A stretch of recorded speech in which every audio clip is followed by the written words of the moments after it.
കായിക ലോകത്തെ പല ടീമുകളും തങ്ങളുടെ വർഷങ്ങളായുള്ള നീണ്ട കാത്തിരിപ്പ് അവസാനിപ്പിച്ച 2025, നേടാത്തവരെല്ലാം കിരീടം നേടിയ 2025. ആ പട്ടികയിലേക്ക് 11 വർഷത്തെ നീണ്ട കാത്തിരിപ്പിന് ശേഷം കേരള ബ്ലാസ്റ്റേഴ്സ് എന്ന പേരും ചേർക്കപ്പെടണമെന്ന് ടീമിന്റെ 12-ാമൻ, അതായത് ആരാധക കൂട്ടവും ആഗ്രഹിച്ചു കാണണം. എന്നാൽ ആ ആഗ്രഹങ്ങളെല്ലാം കാറ്റിൽ പറത്തിക്കൊണ്ട് ആ വാർത്ത പുറത്തു വന്നു. ഇന്ത്യൻ സൂപ്പർ ലീഗിന്റെ പുതിയ സീസൺ അനിശ്ചിതത്വത്തിൽ. നടക്കൂന്ന് ചോദിച്ചാൽ നടക്കും, നടക്കൂലെന്ന് ചോദിച്ചാൽ അത് കണ്ടു തന്നെ അറിയണം. വല്ലാത്തൊരു അനിശ്ചിതത്വം. ഇതായിരുന്നു അവസ്ഥ. എന്നാൽ എല്ലാത്തിനും ഉത്തരമായി ഇന്നലെ ഡൽഹിയിൽ നിന്ന് ആ വാർത്ത എത്തി.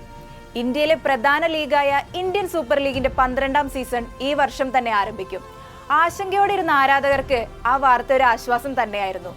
13 ക്ലബിന്റെയും പ്രതിനിധികളും ഓൾ ഇന്ത്യ ഫുട്ബോൾ ഫെഡറേഷനിലെ ഭാരവാഹികളും കൂടി ചേർന്ന യോഗത്തിലാണ് ISLന്റെ നടത്തിപ്പിനെ കുറിച്ചുള്ള ഈ തീരുമാനമുണ്ടായത്.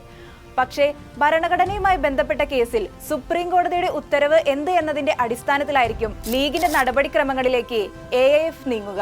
ക്ലബ്ബുകളുടെ ആവശ്യം പരിഗണിച്ച് പ്രീ സീസൺ പരിശീലനത്തിനായി 1.5 മുതൽ 2 മാസം വരെ അനുവദിക്കുമെന്നും AIFF പ്രസിഡന്റ് കല്യാൺ ചൗബെ വ്യക്തമാക്കി. സീസണിന് മുന്നോടിയായി ക്ലബ്ബുകൾ വിദേശ രാജ്യങ്ങളിൽ അടക്കം പരിശീലനം നടത്തിയിരുന്നു. കഴിഞ്ഞ വർഷം വരെ ISLന് ശേഷമായിരുന്നു സൂപ്പർ കപ്പ് ആരംഭിക്കുക, അതായത് ഏപ്രിൽ-മെയ് കാലയളവിൽ. എന്നാൽ ഈ വർഷം അതിലൊരു മാറ്റം വരുത്തിയിട്ടുണ്ട്. ISLന് മുന്നേ തന്നെ കണക്കുകൂട്ടലുകൾ ശരിയായാൽ ഈ വർഷം സെപ്റ്റംബറിൽ സൂപ്പർ കപ്പ് നടക്കും.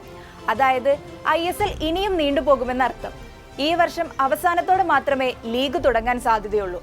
എന്നാൽ ഈ അനിശ്ചിതത്വം എന്ന് മാറുമെന്നത് ചോദ്യചിഹ്നമായതോടെ കടുത്ത നടപടികളിലേക്ക് ക്ലബ്ബുകൾക്കും നീങ്ങേണ്ടി വന്നിരുന്നു.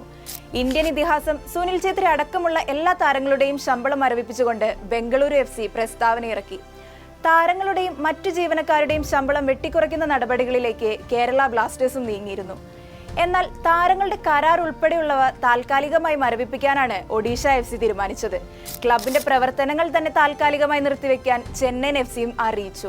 ഓൾ ഇന്ത്യ ഫുട്ബോൾ ഫെഡറേഷനും ISLന്റെ നടത്തിപ്പ് സംഘമായ FSDലും തമ്മിലുള്ള MRA മാസ്റ്റർ റൈറ്റ് എഗ്രിമെന്റ്, ഇത് പുതുക്കുന്നതുമായി ബന്ധപ്പെട്ട പ്രതിസന്ധിയാണ് ലീഗിന്റെ നടത്തിപ്പിനെ അനിശ്ചിതത്വത്തിലാക്കിയത്. ഭരണഘടനയുമായി ബന്ധപ്പെട്ട കേസിൽ തീരുമാനമാകാത്തത് AIFFന് ഈ കരാർ പുതുക്കുന്നതിൽ തീരുമാനമെടുക്കുന്നതിന് തിരിച്ചടിയായി.